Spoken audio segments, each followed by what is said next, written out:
Hi, good day, ladies and gentlemen. Now, this is our last two chapters on the cross-disciplinary exploration.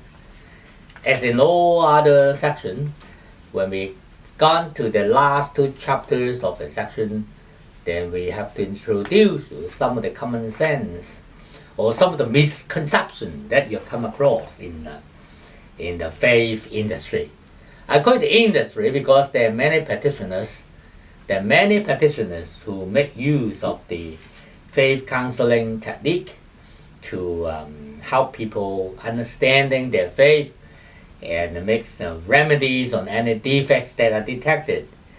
So it is the purpose of this section to bring you two ideas about what's the difference between fortune telling and faith counseling. As we all the time emphasize in our program, we are doing faith counseling. Do you find this a little bit strange thing in the daily life, in the society, in the community? People normally will say, all these practitioners, they're fortune teller. They're fortune teller. That means they are engaged in fortune telling, and they make use of some technique for analysis and tell you which area you'll be having fortune, and in which area you'll be having misfortune. And then if it is a more sophisticated approach, then they will give you some of the solutions for remedies. So it is the fortune telling's characteristic. And the fortune telling, it means that people will be using some skills, like what we are saying, because we are saying that there are three main areas of fortune telling technique. One area is the image. We call it the xiang, the image, like the palm reading, face reading, and like the I Ching, and the I Ching we tell you some of the I Ching, the image of the I Ching. This is the image part. Another part is the reasoning part. The reasoning part, like the numerology. Numerology nowadays, many people make use of it for having some reasoning on your faith. Thirdly is the figure, the figurative part, which means you make use of figures presented in I Ching, which is this one, I Ching, and also its associated classics. There are some figures starting from 0 to 9, and they make use of these figures to make some calculation and then to make some forecast on your faith and your faith.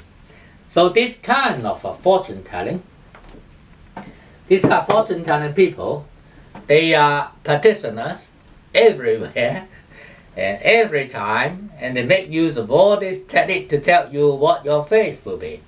However, if you ask them what's the rationale behind such technique, then I'm afraid they can't explain to you to your satisfaction, because they don't emphasize too much on the philosophical basis of all this technique.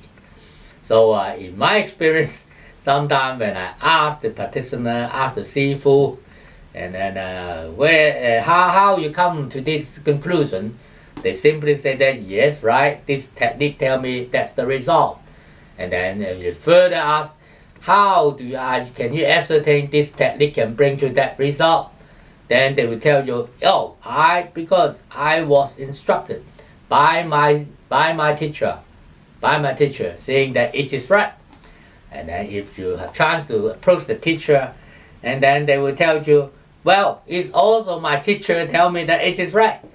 So putting forth and forth, upward and upward, they still cannot give you a satisfactory explanation of the rationale, how and why the technique can tell you the truth.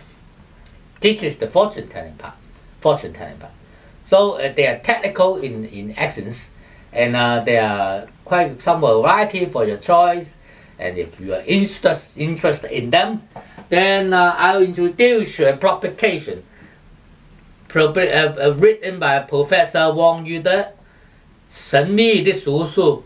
This book gives you a good narration of all these fortune telling techniques, starting from Zhou Dynasty up to the Qing Dynasty. So you have a very good and full picture to see how this technique come across. I'll see you next time and let you have that explanation. Thank you very much.